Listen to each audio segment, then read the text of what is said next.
Hello friend, welcome back to channel. एक बार पुनः सभी साथियों को हार्दिक स्वागत और अभिनंदन करता हूं आप सभी के ऑनलाइन प्लेटफॉर्म लेट्स क्रैक पर। दोस्तों, आज के सेशन में हम डिस्कस करने वाले हैं एक बेहतरीन टेस्ट सीरीज अथवा प्रैक्टिस सेट को, जिसमें ऐसे प्रश्नों को शामिल किया गया है जो यूपीटीपीएससी पेट एग्जाम के लिए बहुत ही महत्वपूर्ण है। सभी प्रश्न एग्जाम के पॉइंट ऑफ व्यू से बहुत ही जरूरी हैं। तो गाइस, सेशन को अंत तक जरूर देखिएगा। और जिन लोगों ने इसका प्रथम टेस्ट सीरीज या प्रथम इसका सेट नहीं देखा है, उसको भी आप लोग जरूर देखिएगा। तो बढ़ते हैं आज के इस इम्पॉर्टेंट सेशन की ओर। देखते हैं पहला प्रश्न क्या कह रहा है। ये देखिए, पूरी पीडीएफ है। इस पूरी पीडीएफ को मैं सॉल्व करवाऊंगा। और ये जो पीडीएफ है बहुत ही बेहतरीन क्वेश्चन इसमें शामिल किए गए हैं। आप देख पा रहे होंगे इस पूरी पीडीएफ को। तो चलिए हम पहले प्रश्न को शुरू कर लेते हैं। इस तरह से कुछ क्वेश्चन दिए हुए हैं इसमें। तो बहुत ही इंपॉर्टेंट पीडीएफ रहेगी आपके एग्जाम की दृष्टि से। चलिए, और ये ध्यान रखिएगा, ये जो टेस्ट है या टेस्ट सीरीज है, ये टेस्ट सीरीज 2 है। और ये पेट 2022 वाले एग्जाम में जो भी नेक्स्ट मंथ में होना है, उसमें बहुत ही आपकी ये भूमिका अदा करने वाली है, बेहतरीन भूमिका अदा करने वाली है। ठीक है, बहुत ही शानदार प्रैक्टिस सेट है ये। और ये जो प्रैक्टिस सेट है, आप सभी के एग्जाम में यहाँ से मैक्सिमम क्वेश्चन फंसने वाले हैं यूपीटीपीएससी पेट एग्जाम में। ठीक है, तो देखते हैं पहला प्रश्न क्या कह रहा है। क्वेश्चन 1 कह रहा है कि नीचे दिए गए कथन दिए गए हैं, जिनमें से एक को अभिकथन ए और दूसरे को कारण आर कहा गया है। अभिकथन ए, इल्तुतमिश को भारत में मकबरा शैली का जन्मदाता कहा जाता है। और जो कारण है वो कह रहा है कि 1231 ईस्वी में इल्तुतमिश द्वारा अपने ज्येष्ठ पुत्र नसीरुद्दीन का जो मकबरा है ये बनवाया गया था। ठीक, जो संभवतः भारत में निर्मित प्रथम मकबरा था। इसके कूट क्या है? कूट वो कह रहा है कि ए और आर ए एंड जो आर है, ए और आर ये दोनों ही सही हैं। ठीक है, और बी कह रहा है, बी कह रहा है कि ए तथा आर दोनों सही हैं और आर ए का सही व्याख्या नहीं करता है। करेक्ट आंसर हो जाए ए और आर दोनों ही सही हैं। मतलब कि इल्तुतमिश को भारत में मकबरा शैली का जन्मदाता कहा जाता है। और 1231 ईस्वी में इल्तुतमिश द्वारा अपने ज्येष्ठ पुत्र नसीरुद्दीन को मकबरा बनवाया था। मतलब इल्तुतमिश ने ये मकबरा बनाया था और ज्येष्ठ जो उनके पुत्र थे नसीरुद्दीन, इनका मकबरा बनवाया गया, जो संभवतः भारत में निर्मित प्रथम मकबरा था। ठीक है, भारत में निर्मित प्रथम मकबरा था। नेक्स्ट बढ़ते हैं अगले प्रश्न पे। नेक्स्ट क्वेश्चन देखते हैं। प्रश्न संख्या 2 कह रहा है कि निम्नलिखित युग्मों में कौन सा एक सही सुमेलित नहीं है। तो आंसर क्या हो जाएगा इसका? राइट हो जाएगा प्रश्न संख्या 2 का विकल्प जो डी है, सप्तम मंडल जो वामदेव से संबंधित नहीं है। ठीक है, ये युग्म सुमेलित नहीं है। ठीक है, सप्तम मंडल के रचयिता कौन है? ध्यान रखिएगा, जो सप्तम मंडल है इसका सही जो आंसर होता है वो क्या है? तो ध्यान रखिएगा, ये वशिष्ठ है। इस मंडल के रचयिता कौन है? वशिष्ठ हैं। और जो वामदेव हैं, ये जो गलत आंसर था विकल्प डी में, जो वामदेव हैं ये किसके रचयिता? ध्यान रखिएगा, ये चतुर्थ मंडल के रचयिता हैं। ठीक है, किस मंडल के? ये चतुर्थ मंडल के रचयिता हैं वामदेव। और जो सप्तम मंडल है इसके रचयिता कौन है? वशिष्ठ हैं। ठीक है, ये ध्यान, वशिष्ठ हैं इसके रचयिता, ये ध्यान रखिएगा, क्वेश्चन फंस सकता है। नेक्स्ट बढ़ते हैं अगले क्वेश्चन पे। प्रश्न संख्या 3 क्वेश्चन कह रहा है कि मध्यकाल में कृष्ण भक्ति को लोकप्रिय बनाने के लिए, ठीक है, मध्यकाल में कृष्ण भक्ति को लोकप्रिय बनाने के उद्देश्य से निम्नलिखित में से किसने 8 कवियों को या कवियों के समूह को अष्टछाप की स्थापना की? आंसर राइट हो जाएगा प्रश्न संख्या 3 का विकल्प जो हमारा सी है, विट्ठल नाथ इसका करेक्ट आंसर हो जाएगा। ठीक है, कौन? विट्ठल नाथ ने, इन्होंने ही 8 कवियों के समूह जिसे अष्टछाप कहते हैं इसकी स्थापना की थी। ठीक है, नेक्स्ट बढ़ते हैं अगले प्रश्न पे। प्रश्न संख्या 4 कह रहा है कि निम्नलिखित में से कौन एक, प्रश्न 4, निम्नलिखित में कौन एक जैन धर्म के संस्थापक, प्रवर्तक एवं पहले तीर्थंकर के रूप में जाने जाते हैं? तो आंसर हो जाएगा 4 का विकल्प बी। ठीक है, ऋषभदेव ये जैन हमारे जैन धर्म के प्रथम एवं प्रवर्तक भी थे और पहले तीर्थंकर के रूप में ऋषभदेव को जाना जाता था। ठीक है, इनकी मृत्यु ऋषभदेव की जो मृत्यु है ये कैलाश पर्वत पर हुई थी। ये भी ध्यान रखिएगा, फैक्चुअल क्वेश्चन बन सकता है। ठीक, मृत्यु कहाँ हुई थी इनकी? तो ध्यान रखिएगा, इनकी मृत्यु कैलाश पर्वत पर हुई थी ऋषभदेव की। नेक्स्ट बढ़ते हैं अगले प्रश्न पे। प्रश्न संख्या 4 कह रहा है कि सम्राट ने निम्नलिखित अभिलेखों में से किस एक में स्वयं को मगध का सम्राट बताया है? कौन सा सम्राट अशोक का अभिलेख है जिसमें स्वयं को मगध का सम्राट बताया है अशोक ने? तो आंसर क्या हो जाएगा प्रश्न संख्या 5 का विकल्प बी भाब्रू स्तंभ ये इसका करेक्ट आंसर हो जाएगा। ठीक, इसमें जो है अशोक ने, सम्राट अशोक ने स्वयं को मगध का सम्राट जो है बताया है। अब विकल्प बी जो है राइट हो जाएगा, भाब्रू स्तंभ। ठीक है, नेक्स्ट बढ़ते हैं अगले क्वेश्चन पे। प्रश्न संख्या 6 क्वेश्चन कह रहा है कि गवर्नर जनरल की कार्यकारिणी में, ठीक है, गवर्नर जनरल की कार्यकारिणी में एक भारतीय सदस्य को नियुक्त करने की व्यवस्था किस अधिनियम द्वारा की गई थी? जो गवर्नर जनरल की कार्यकारिणी या कार्यकारिणी में एक जो भारतीय सदस्य था उसकी नियुक्ति जो है करने की जो व्यवस्था की गई थी वो किस अधिनियम के तहत की गई थी? तो आंसर हो जाएगा 6 प्रश्न का ऑप्शन ए। ठीक है, ध्यान रखिएगा ऑप्शन ए, भारतीय परिषद अधिनियम 1909। इसी अधिनियम को जो कहा जाता था मार्ले मिंटो सुधार। ध्यान रखिएगा, इसी अधिनियम को किस नाम से जाना जाता था? तो ध्यान रखिए, मार्ले मिंटो सुधार। ठीक है, मार्ले मिंटो सुधार के नाम से जाना जाता था। ठीक है, मार्ले मिंटो सुधार के नाम से जाना जाता था। इसके अंतर्गत जो है गवर्नर जनरल को कार्यकारिणी में एक भारतीय सदस्य को नियुक्त करने की व्यवस्था की गई थी और इसके प्रथम भारतीय जो सदस्य थे, इसके प्रथम भारतीय जो सदस्य थे, भारतीय परिषद अधिनियम के जो प्रथम भारतीय सदस्य थे वो कौन थे? ध्यान रखिएगा, इनका नाम था सत्येंद्र सिन्हा। ठीक है, ये नाम ध्यान रखिएगा, सत्येंद्र सिन्हा इनका नाम था, जो इनके प्रथम जो है कौन थे? जो प्रथम सदस्य थे इस व्यवस्था के अंतर्गत या इस अधिनियम के अंतर्गत। प्रथम भारतीय सदस्य सत्येंद्रनाथ सिन्हा थे और ये क्या थे? ये एक विधि सदस्य यहाँ पे इनको बनाया गया था। ठीक है, कौन सदस्य? विधि सदस्य। ठीक है, ध्यान रखिएगा, विधि सदस्य जो है इनको बनाया गया था। ठीक है, नेक्स्ट बढ़ते हैं अगले प्रश्न पे। नेक्स्ट क्वेश्चन देखते हैं क्या कह रहा है। प्रश्न संख्या सेवंथ कह रहा है, निम्नलिखित में से किस घटना का संबंध जो है निम्नलिखित में से किस घटना का संबंध भगत सिंह से नहीं है? ठीक है, वो कौन सी घटना है जिसका संबंध जो है भगत सिंह से नहीं है? तो आंसर क्या हो जाएगा सेवंथ का ऑप्शन ए जो हमारा है, करजन वायली की जो हत्या है, ये जो विकल्प है ये सही नहीं, जो भगत सिंह से संबंधित नहीं है। बाकी जितने भी विकल्प हैं हमारे बी सी डी, ये सभी जो है भगत सिंह से संबंधित हैं, बट करजन जो वायली हैं इनकी हत्या जो है भगत सिंह ने जो है नहीं की थी। ध्यान रखिएगा, इनकी हत्या किसने की थी? तो ये ध्यान रखिएगा, इनकी जो हत्या थी वो मदन लाल धींगरा ने की थी। ध्यान रखिएगा, इनकी हत्या किसने की थी? ये नाम याद रखिएगा, मदन लाल धींगरा। ठीक है, मदन लाल धींगरा ने जो इनकी हत्या की थी। लंदन में इंडिया ऑफिस के राजनीतिक सलाहकार थे ये करजन वायली। ठीक, इन्हें ही जो है गोली मारकर जो है हत्या कर दी थी। और कब मारी थी? तो ध्यान रखिएगा 1 जुलाई 1909 को इन्होंने गोली मारी थी। किसको? जो है करजन वायली को। ठीक है, और ये इंडिया ऑफिस के राजनीतिक सलाहकार थे। 1 जुलाई, ये डेट याद रखिएगा, 1 जुलाई जो है 1 जुलाई 1909 को जो है मदन लाल धींगरा ने जो है इनको गोली मारी थी। अन्य जो सभी कथन है भगत सिंह से संबंधित है। नेक्स्ट बढ़ते हैं अगले प्रश्न पे।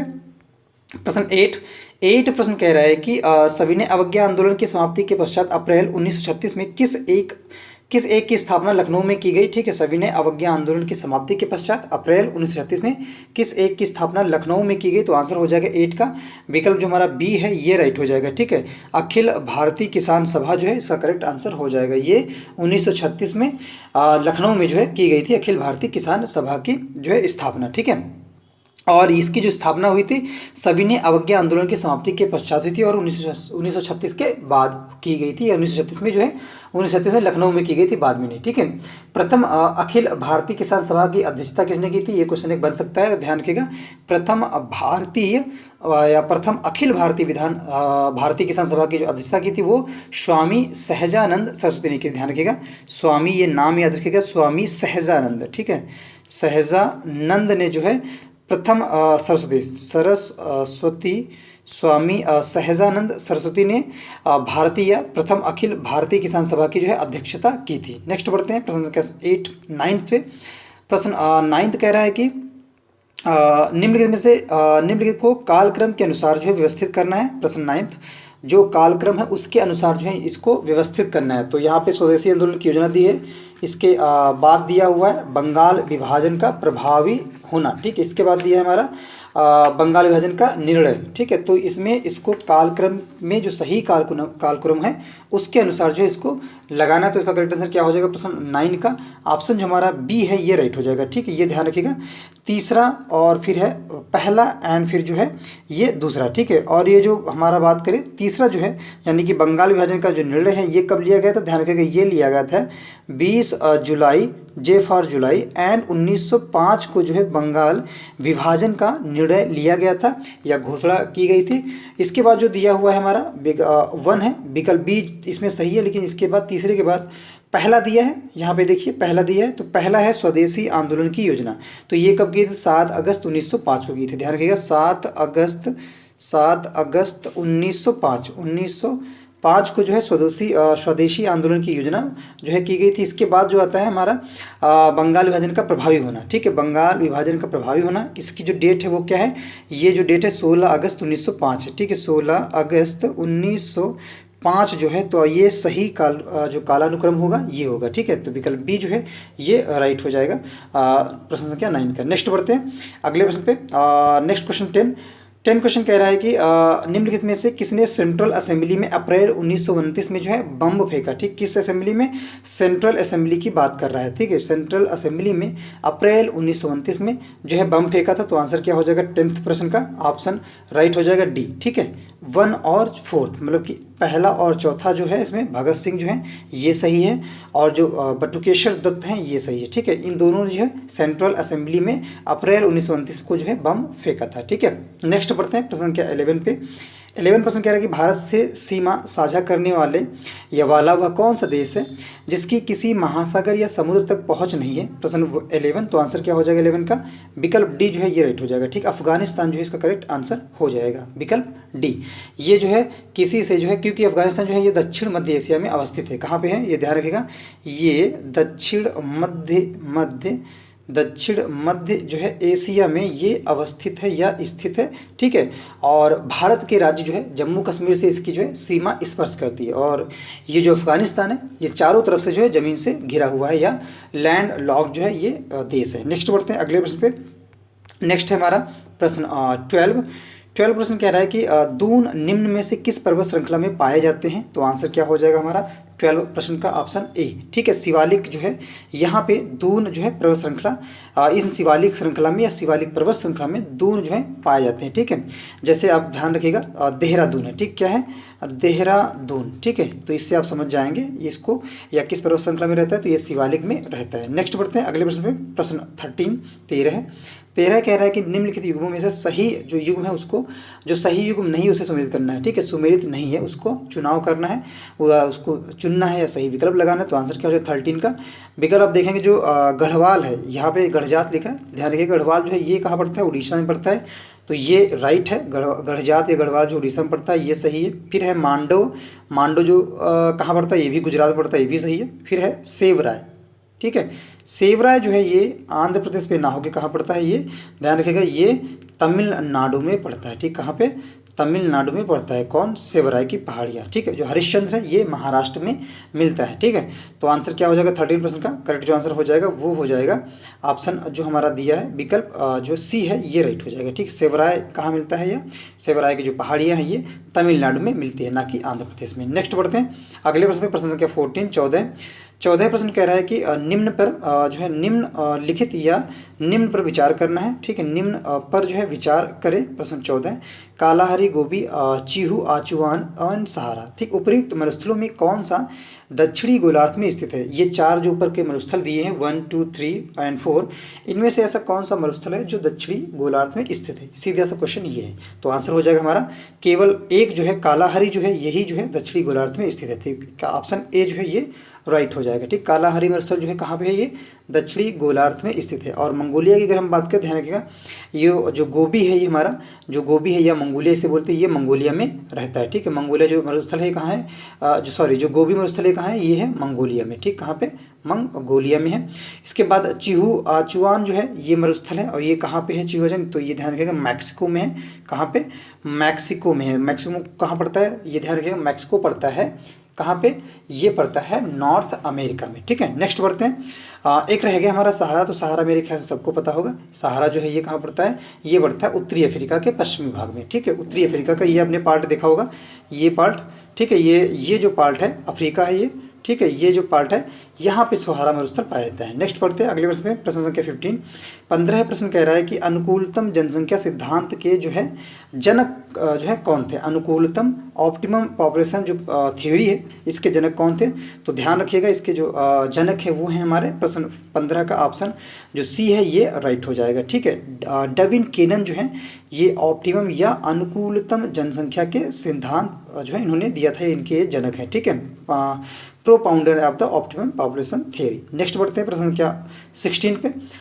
16 प्रश्न कह रहा है कि निम्नलिखित में से कौन सा एक रिजर्व बैंक ऑफ इंडिया का कार्य नहीं है। ठीक है, निम्नलिखित में से कौन सा एक रिजर्व बैंक ऑफ इंडिया का जो कार्य है वो नहीं है, तो आंसर क्या हो जाएगा प्रश्न 16 का विकल्प बी। ठीक है, विदेशी व्यापार का नियमन जो है इसका करेक्ट आंसर हो जाएगा। ठीक है, ये किसका कार्य है, रिजर्व बैंक ऑफ इंडिया का कार्य नहीं है। तो ये किसका कार्य है, विदेशी जो व्यापार का नियमन है। तो ध्यान रखिएगा ये जो कार्य है ये वाणिज्य मंत्रालय के द्वारा किया जाता है। विदेशी व्यापार का जो नियमन है ये ध्यान रखिए किसके अंतर्गत आता है या किया जाता है, तो ध्यान रखिएगा ये वाणिज्य मंत्रालय के अंतर्गत। ठीक है, वाणिज्य मंत्रालय, ठीक है, वाणिज्य मंत्रालय के अंतर्गत जो है किया जाता है। ठीक है, जैसे आरबीआई की अगर हम बात करें रिजर्व बैंक ऑफ इंडिया की, तो ये जो है मौद्रिक नीति का निर्माण करती है, शाख नियंत्रण करता है, आईएमएफ के साथ सरकार के एजेंट के रूप में जो है ये कार्य करता है, और भारत के ऋणदान कार्यक्रम को जो संचालित करना, ये सभी जो हैं आरबीआई के कार्य हैं या इनमें कार्यों में ये शामिल है। ठीक है, आरबीआई के, भारतीय रिजर्व बैंक के। नेक्स्ट बढ़ते प्रश्न संख्या 17 कह रहा है कि भारत में 8 कोर या 8 कोर सेक्टर में कौन एक शामिल नहीं है। ठीक है, प्रश्न 17 तो आंसर हो जाएगा 17 प्रश्न का विकल्प सी। ठीक है, ये जो राइट है केमिकल जो है ये भारत के जो 8 कोर सेक्टर है या 8 कोर सेक्टर है इनमें शामिल नहीं है। ठीक है, कौन कौन से 8 कोर सेक्टर ध्यान रखिएगा, हमारे कोल है, ठीक है, कोल है या बोल सकते हैं कोयला, ठीक है, कोयला है, इसके बाद कच्चा तेल है जिसे क्रूड ऑयल बोलते हैं, क्रूड ऑयल है, और इसके बाद नेचुरल गैस है, प्राकृतिक गैस है, फिर है रिफाइनरी उत्पाद, फिर है उर्वरक फर्टिलाइजर्स हैं, इसके बाद है इस्पात स्टील, देन है हमारा विद्युत। ठीक है, जो है विद्युत है, सीमेंट है, ये सभी जो हमारे 8 कोर में आते हैं या शामिल हैं, लेकिन जो हमारा रसायन है केमिकल से ये 8 कोर में शामिल नहीं है। ठीक है, नेक्स्ट बढ़ते हैं अगले प्रश्न पे। 18 प्रश्न कह रहा है कि निम्न पर विचार करें, सही जो सुमेलित युग्म है वो बताना है। तो ध्यान रखिएगा सही सुमेलित आंसर क्या हो जाएगा, इसका जो युग्म है वो हो जाएगा ऑप्शन सी। ठीक है, भूरी क्रांति जो है ये उर्वरक से संबंधित है, ये युग्म जो है सही है। शेष जो युग्म दिए हैं पीली क्रांति, ये ध्यान रखिएगा पीली क्रांति किससे संबंधित है, अंडा से नहीं है, ये हमारी तिलहन से संबंधित है। और सुनहरी क्रांति है ये किससे है, तो ये है फलों के उत्पादन से। सुनहरी क्रांति किससे है, तो ये जो सुनहरी क्रांति है ये है फलों के उत्पादन से, किससे, फलों के उत्पादन से जो है सुनहरी क्रांति है। भूरी क्रांति जो है, जो भूरी क्रांति है ये हमारी उर्वरक से संबंधित है, यही विकल्प इसमें 18 में राइट आंसर है। ठीक है, नेक्स्ट बढ़ते हैं प्रश्न संख्या 19 प्रश्न कह रहा है कि स्थिरता के साथ विकास। ठीक है, प्रश्न 19 कह रहा है स्थिरता के साथ विकास, प्रश्न 19 के उद्देश्य से मुद्रा का उपयोग किस आर्थिक प्रणाली की विशेषता है। तो आंसर क्या हो जाएगा इस 19 का प्रश्न का ऑप्शन जो हो जाएगा वो हो जाएगा विकल्प बी। ठीक है, मिश्रित जो है ये मिश्रित आर्थिक प्रणाली की विशेषता है, या स्थिरता के साथ विकास के उद्देश्य से मुद्रा का उपयोग जो है ये मिश्रित आर्थिक प्रणाली की एक विशेषता है। विकल्प बी जो है ये राइट हो जाएगा। इकोनॉमिक्स का ये प्रश्न है, भारतीय अर्थव्यवस्था से जुड़ा संबंधित प्रश्न था। नेक्स्ट बढ़ते हैं अगले प्रश्न पे। 20 प्रश्न कह रहा है कि भारतीय रिजर्व बैंक का जो राष्ट्रीयकरण है, आरबीआई का जो राष्ट्रीयकरण है ये कब किया गया, तो आंसर हो जाएगा हमारा 20 का विकल्प बी। ठीक है, 1949 में भारतीय रिजर्व बैंक आरबीआई का जो है क्या कर दिया गया था, राष्ट्रीयकरण कर दिया गया था। और इसकी स्थापना की अगर बात करें, आरबीआई की स्थापना पूछ लिया, ध्यान रखिएगा 1 अप्रैल 1935 को जो है इसकी स्थापना हुई थी। 1 अप्रैल 1935 को इसकी स्थापना हुई थी और राष्ट्रीयकरण इसका 1949 में किया गया था। नेक्स्ट बढ़ते अगले प्रश्न में, प्रश्न संख्या 21 प्रश्न कह रहा है कि निम्नलिखित में से कौन सी एक संविधान की संघीय विशेषता नहीं है। तो आंसर क्या हो जाएगा 21 का विकल्प जो बी है, एकल संविधान जो है ये इसका करेक्ट आंसर हो जाएगा। ठीक है, 21 का विकल्प बी हो जाएगा, ये जो है विशेषता नहीं है। बाकी शेष जो विकल्प है, लिखित संविधान है ये सही है, कठोर संविधान ये भी सही है, संविधान की सर्वोच्चता जो है ये भी सही है, बट एकल संविधान जो है ये संघीय विशेषता नहीं है। ठीक है, जो हमारी संघीय विशेषता है वो ये इसमें शामिल नहीं है। नेक्स्ट बढ़ते हैं प्रश्न संख्या 22% कह रहा है कि मूल अधिकारों की रक्षा हेतु या रक्षा हेतु जो है रिटों को जारी करने का अधिकार जो है प्राप्त है किसको।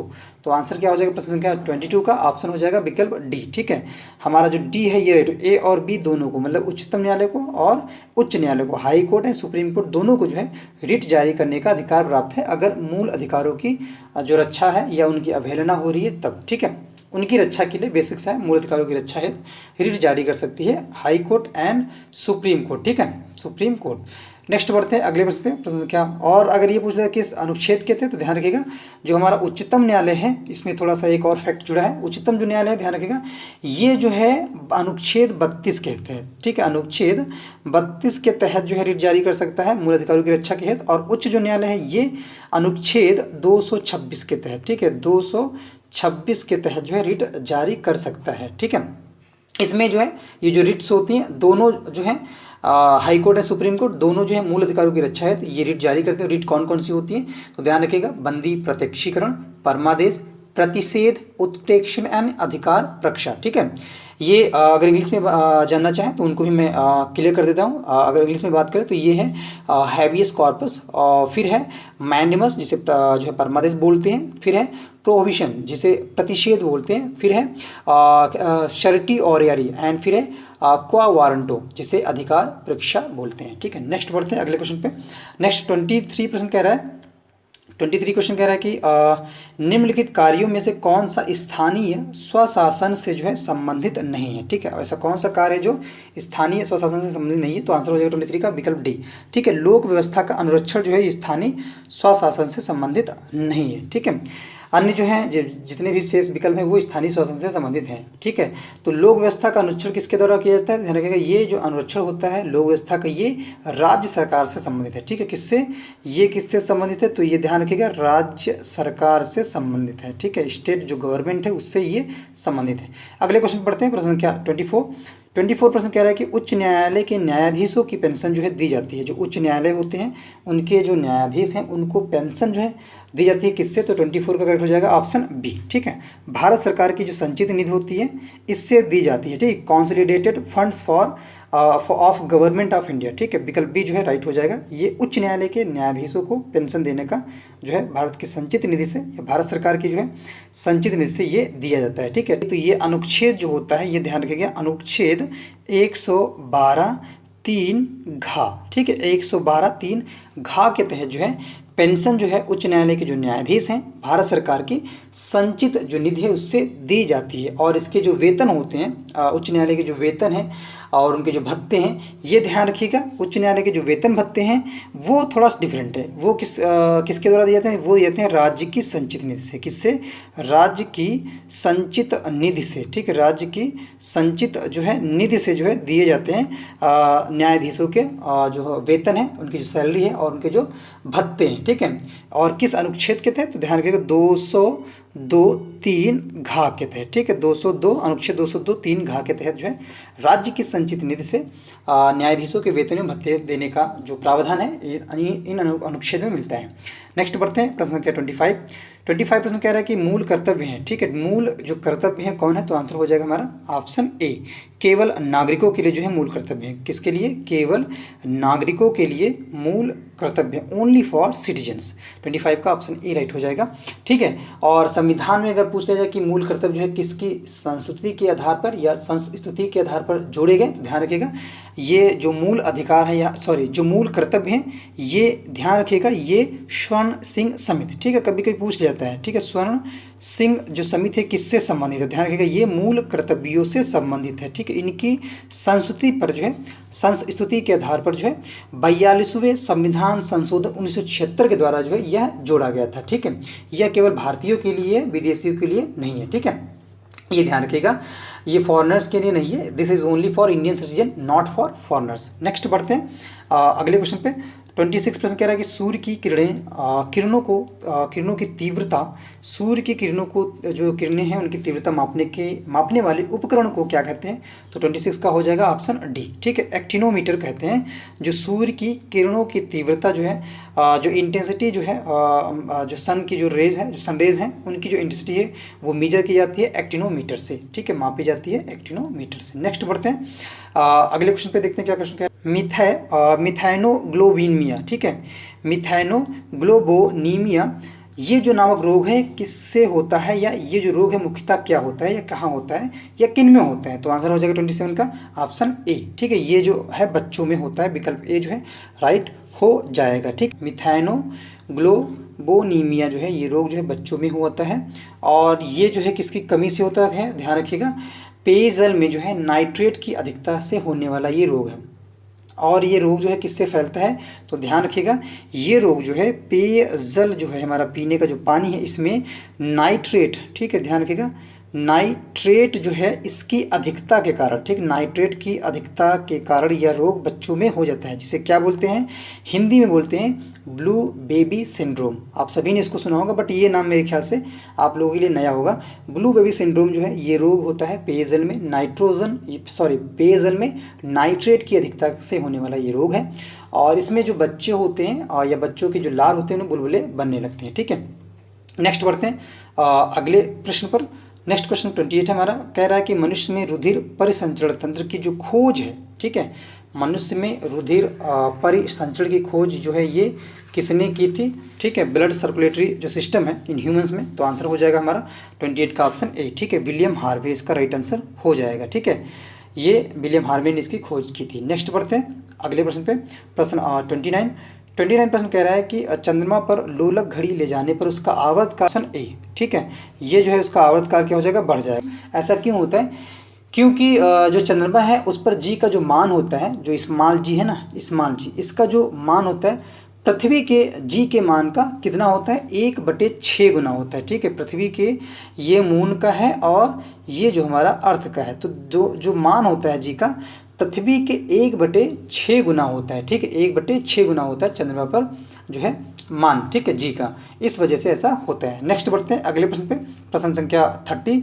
प्रश्न कह रहा है कि एप्सम का औद्योगिक नाम है, ठीक है, एप्सम जो है, एप्सम का औद्योगिक नाम क्या है, तो आंसर क्या हो जाएगा हमारा 30 का 30 प्रश्न का ऑप्शन जो ए है ये राइट हो जाएगा। मैग्नीशियम सल्फेट जो है ये एप्सम का औद्योगिक नाम है, जिसे क्या बोलते हैं,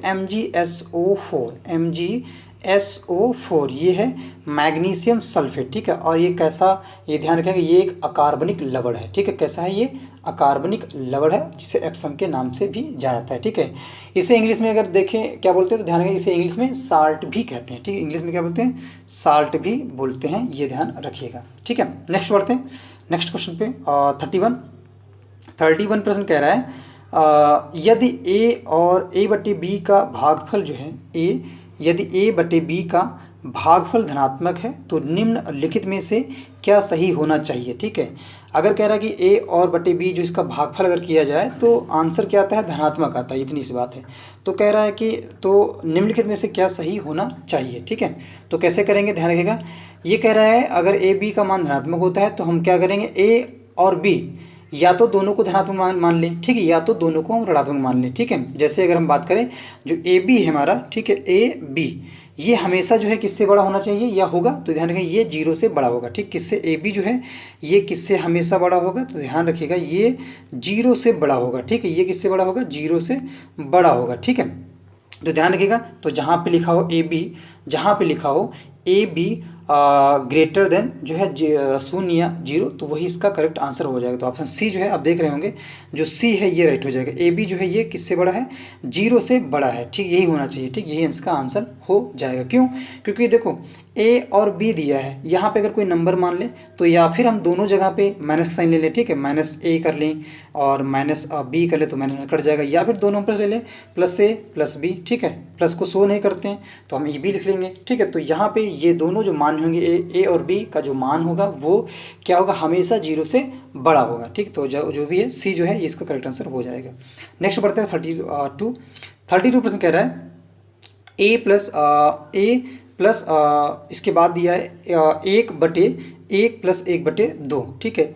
इसको जो है ये कह रहा है किसके बराबर है, ये किसके जो है इक्वल है। तो आंसर क्या होगा, कैसे सॉल्व करेंगे इसको, देखो इसको सॉल्व करने का तरीका सिंपल सा है। यहाँ पे दिया है देखो यहाँ पे दिया 1+1/2, तो 2 को 1 से मल्टीप्लाई करेंगे, ठीक। ये जो 2 दिया है ना यहाँ पे, 2 से 1 को मल्टीप्लाई करेंगे, 2 1 कम 2 और 1 जो उसमें जोड़ लेंगे तो हो जाएगा 3/2, ठीक। कितना आ जाता है? 3/2 आ रहा है। और फिर दिया था हमारा 1+1, ये था, ठीक है, यही वाला है, इसी को बता रहे हैं। अब इसके में हम क्या करेंगे, अब देखो यहाँ पे दिया है 3/2 और फिर यहाँ पे समझे 1+1/3 जो है 3/2। अब इसको अगर नेक्स्ट स्टेप हम इसको सॉल्व करते हैं, इसका अगला जो है सॉल्व करते तो क्या आएगा हमारा 1+, ठीक, ये वाला जो है ऊपर उठ के जाएगा, तो नीचे वाला जो हर में रहता है वो ऊपर चला जाता है, ठीक है, नीचे वाला तो हो जाएगा 1। इसको ऐसे भी कर सकते हैं 1+, ठीक है, फिर ये जाता है ऊपर, तो जैसे ही ऊपर जाएगा तो ये क्या हो जाएगा हमारा, ध्यान रखेंगे यहाँ मल्टीप्लाई का साइन हो जाएगा, ये हो जाएगा ऊपर 2 और ये हो जाएगा 3। तो ध्यान रखिएगा 1 को चाहे तो हम 2 से मल्टीप्लाई करें तो इस तरह से लिख सकते हैं 1+2/3, ठीक है, 1+2/3 आ जाएगा जब इसको हम सॉल्व करेंगे। 3 1 जा 3, ऐसे नहीं करना है आपको, ये दोनों आपस में मल्टीप्लाई कर लेना फिर अपॉन में लिख देना है, तो 2 1 जा 2/3, ठीक है। तो 1 पहले था 1+, तो 1+2/3 या 2/3। तो अब इसको सॉल्व करें कितना हो जाएगा, तो हमारा 3 कम 3 2 5/3, ठीक, कितना 5/3 आ जाएगा। इसको जब हम सॉल्व करेंगे तो जो जहाँ पर भी 5/3 दिया वही इसका करेक्ट आंसर हो जाएगा। तो आंसर डी में ये दिया है 5/3 या 5/3, ये इसका करेक्ट आंसर हो जाएगा। नेक्स्ट बढ़ते हैं अगले प्रश्न पे। प्रश्न क्या 33 प्रश्न कह रहा है कि यदि ए का वेतन बी से 50% अधिक है तो बी का वेतन ए से कितने प्रतिशत जो है कम है, ठीक है। सिंपल सा फिर से समझो, ए का जो वेतन है वो बी से 50% अधिक, अगर बी का वेतन 100 है तो ए का कितना होगा 50 रुपये होगा, ठीक है।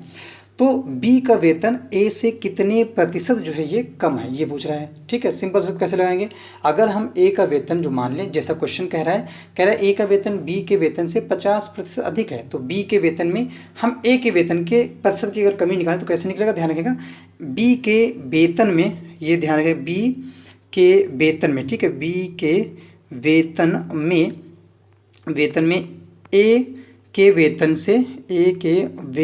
से प्रतिशत कमी अगर निकालना है तो क्या लगाएंगे, प्रतिशत कमी जो है अगर निकालना है तो क्या हो जाएगा, इज इक्वल टू 100 मान लेते हैं, 100 × 50 बटे 100 + 50, ठीक है, ये इसका फार्मूला है। अब इसको सॉल्व करेंगे, ठीक है, 100 × 50 और बटे जो है बटे की लाइन है बटे 100 + 50, ठीक है। अब इसको 100 को 50 से मल्टीप्लाई कितना आएगा, तो हो जाएगा हमारा, इसको इतना आ जाएगा, लिख लेते हैं 100 × 50 बटे 150, ठीक है। पहले ये हम कर लेते हैं 150 आ गया, ठीक है।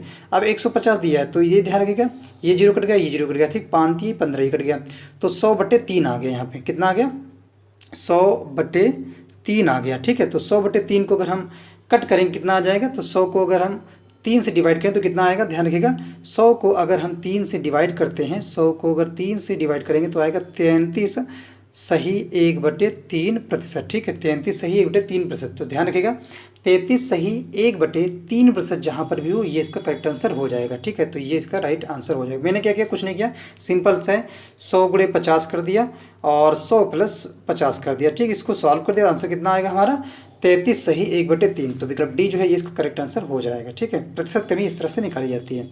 नेक्स्ट बढ़ते हैं अगले प्रश्न पे, और नेक्स्ट है 34 कह रहा है दो संख्याओं का योग 37 है और उनके वर्गों का जो अंतर है 185 है, तो दो संख्याओं का अंतर क्या होगा। दो संख्याओं का जो योग है 37 है, 37 है। अब हमें यहाँ पे क्या करना पड़ेगा, वो दोनों संख्याएं हमें माननी पड़ेंगी। तो मान लेते हैं एक संख्या x है तो दूसरी क्या हो जाएगी, y हो जाएगी, ठीक है, पहली बात समझ में आई। अब प्रश्न कह रहा है कि दो संख्याओं का योग कितना है। प्रश्न ये कह रहा है कि दो संख्याओं का जो योग है x + y जो है वो कितना है, वो हमारा है 37। और फिर ये कह रहा है तो हमारी ये इक्वेशन 1 हो जाएगी। फिर दूसरा कह रहा है कि उनके वर्गों का जो अंतर है वो कितना हो जा रहा है, वो है हमारा 185। तो वर्ग कर लेते हैं x² + y², ठीक है। इसका अगर हम वर्क कर लें तो ध्यान रखिएगा x² + y² is equal to कितना हो जाएगा, ये आ रहा है यहाँ कह रहा है कि 185 होता है। तो ये हमारी हो गई दूसरी इक्वेशन, ठीक है, ये हो गई हमारी दूसरी इक्वेशन। अब इसको हम पुट कर देंगे वैल्यू पहली इक्वेशन में, ठीक है। अब क्या करेंगे, हम पहली इक्वेशन में पुट कर देंगे, या हम ऐसे भी समझ सकते हैं जिसे दिया हमारा है x प्लस जो ये हमारा x² + y² है, ये फार्मूला आपको पता होगा a² + b²। तो क्या होता था a² + b², फार्मूला लगाएंगे a² + b² क्या हो जाएगा हमारा यहाँ पे, ये हो जाएगा a + b, आपको पता है a + b, ठीक है। और फिर होता था a माइनस बी, यही होता था ना। क्या होता था, यहाँ पे जो दिया है x square plus y square, तो इसको आप a मान लें, a square plus B square. तो ये इसको सॉल्व करेंगे इस वाले को, तो ये आएगा a प्लस बी और a माइनस बी। ठीक है, अब ये ध्यान रखिए, ये कह रहा है और ये दोनों जो है बराबर है 185 के। ठीक है, ये आप इक्वेशन को ध्यान, जो दूसरा टर्म है ना इसको ध्यान रखिए। ठीक है, इसको हम फिर से लेके चलते हैं। ये दिया था एक्स स्क्वायर प्लस जो है वाई स्क्वायर। ठीक है, एक्स स्क्वायर प्लस जो है y square, x square minus Y square, sorry minus Y square, x square minus जो है वाई स्क्वायर, ये कितना था 185 के बराबर था। ये जो है क्वेश्चन कह रहा था। तो अब देखो यहाँ पे दिख रहा होगा X square minus Y square, ये एक इक्वेशन है। ठीक है, कैसी है, A square minus B square, चाहे A square minus B square, ये आपने पढ़ा होगा 8th में या 9th में। तो अब यही इस वाले जो हमारी इक्वेशन, इसमें हम इसको सॉल्व करेंगे। एक्स स्क्वायर वाई स्क्वायर क्या हो जाएगा, तो इसको हम तोड़ेंगे खोलेंगे तो हो जाएगा हमारा एक्स प्लस वाई और एक होता था एक्स माइनस वाई। ठीक है, इसको जब खोलेंगे इस वाले को तो क्या होगा, a प्लस बी और a माइनस बी, यही तो होता था। तो इसमें हम जो है वैल्यू रख देंगे। ठीक है, और ये बराबर कितना था, 185 के बराबर था। ठीक है, कितने का, 185 की ये बराबर था। तो x प्लस वाई दिया है, कितना दिया है भाई, 37 दिया है। ठीक है, कितना दिया है, 37 x प्लस वाई दिया है। और फिर हमारा क्या नहीं दिया, ये नहीं दिया है एक्स माइनस वाई, इसको ही निकालना है हमें। तो 185 की ये बराबर है। तो 125 यहाँ पे 37 क्या कर रहा है, डिवाइड मल्टीप्लाई कर रहा है, और इधर ले जाएंगे तो क्या करेगा, ये करेगा भाई डिवाइड। ठीक है, क्योंकि यहाँ पे मल्टीप्लाई कर रहा है, तो हो जाएगा 185 डिवाइड को इस तरह से भी लिख सकते हैं 37, ताकि समझ में आ जाए, या इसके नीचे सीधे जो है इस तरह से भी हम लिख सकते हैं अपॉन 37। ठीक है, तो यहाँ बचा x माइनस वाई, कितना बचा x माइनस वाई। अब इसको हम सॉल्व करेंगे। ठीक है, तो x माइनस वाई यहाँ पे जो 185/37 है, इसको डिवाइड करेंगे तो कितना आ जाएगा हमारा, 37 को हम 5 से मल्टीप्लाई करेंगे, 7 × 5 = 35 का 5 और 5 × 15 = 18, तो ये होगा 5 जे लगेगा, 5 जा 37, 5 जा आ जाएगा हमारा 185।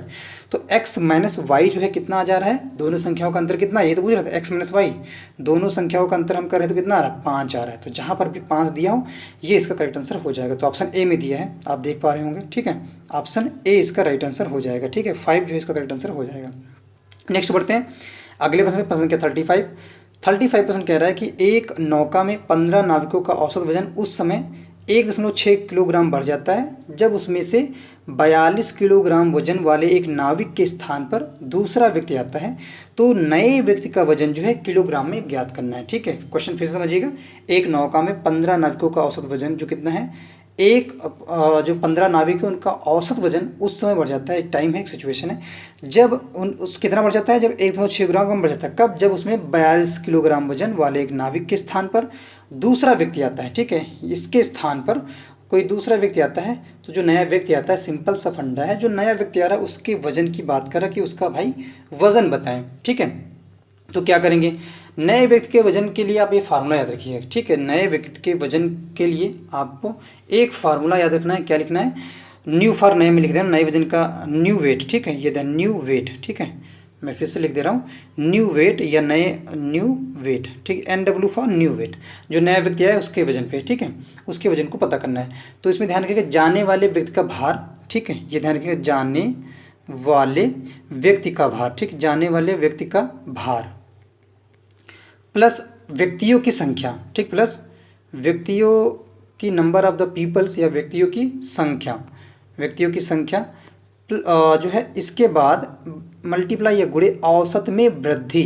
ठीक है, इसके बाद औसत में वृद्धि, ये फार्मूला याद रखिएगा। ठीक है, जो नए व्यक्ति का वजन हमें निकालना है तो क्या करना है, जाने वाले व्यक्ति का भार पता होना चाहिए, प्लस व्यक्तियों की संख्या पता होनी चाहिए, और फिर उसको मल्टीप्लाई कर देना औसत में वृद्धि। तो जाने वाले व्यक्ति का भार कितना था, ध्यान रखिएगा, जाने वाले जो व्यक्ति थे उनका भार था 42 किलोग्राम। ठीक है, फिर कह रहा है व्यक्तियों की संख्या कितनी है, तो काउंट कर लें। आप कह रहा है वहाँ ऊपर दिया था 15 नाविक थे, तो 15 हो गए। कितना बढ़ जा रहा है, 1.6। इसको सॉल्व करेंगे तो कितना आ जाएगा, 42 और गुणे 42 प्लस का साइन है, यहाँ पे थोड़ी सी मिस्टेक होगी, ध्यान रखिएगा। यहाँ पे 42 प्लस 15 × 1.6। ठीक है, इसको सॉल्व करेंगे हम तो कितना आ जाएगा, 42 जो है, पहले हम मल्टीप्लाई करते हैं, रोल बुडोमास का इस्तेमाल करेंगे, तो 15 छक्का कितना हो जाएगा भाई, ये 15 छक्का हो जाता है 90, और 15 कम 15 और 9 कितना हो जाएगा 24। ठीक, कितना हो जाएगा 24 हो जाएगा, तो 24.0 आया। और फिर प्लस का साइन लगाया, आगे 42 दिया है, तो इनको हम जोड़ेंगे कितना आ जाएगा 42 प्लस 24.0 या हम कह सकते हैं 24, तो आंसर हो जाएगा हमारा 66 किलोग्राम। ठीक है, कितना 66 kg, ठीक, किलोग्राम। तो जहाँ पर भी 66 किलोग्राम दिया है ऑप्शन में वो उसका करेक्ट आंसर हो जाएगा। कुछ नहीं करना है, जो व्यक्ति जा रहा है उसका वेट, ठीक है, और टोटल कितने यहाँ पे नावे के 15 हैं, और उसके आने में जो औसत वृद्धि हो रही कितनी हो रही है 1.6 हो रही है। तो बस सीधे फॉर्मूला लगा के इसको सॉल्व कर देना है। 66 किलोग्राम जो है इसका करेक्ट आंसर होगा। तो 66 किलोग्राम कहाँ पे, विकल्प सी में है, ये इसका राइट आंसर हो जाएगा। ठीक है, नेक्स्ट बढ़ते हैं प्रश्न संख्या नेक्स्ट पे। 36 कह रहा है कि तथैव का जो है संधि विच्छेद है, तथैव का संधि विच्छेद क्या हो जाएगा, आंसर सी इसका करेक्ट आंसर हो जाएगा। तथा प्लस एव जो है ये तथैव का संधि विच्छेद है। ठीक है, नेक्स्ट बढ़ते हैं प्रश्न 37 कह रहा है कि क्षण प्रभा जो है ये किसका पर्यायवाची है, शब्द है, तो ध्यान रखिएगा 37 का राइट हो जाएगा डी। ठीक है, बिजली का जो है ये पर्यायवाची शब्द है क्षण प्रभा। नेक्स्ट बढ़ते हैं हमारा रंग फड़कना मुहावरे का जो अर्थ है क्या है, तो आंसर हो जाएगा रंग फड़कना मुहावरे का जो अर्थ है वो हो जाएगा 38 का ऑप्शन ए, उत्साह भर जाना। ठीक है, विकल्प भी राइट हो जाएगा।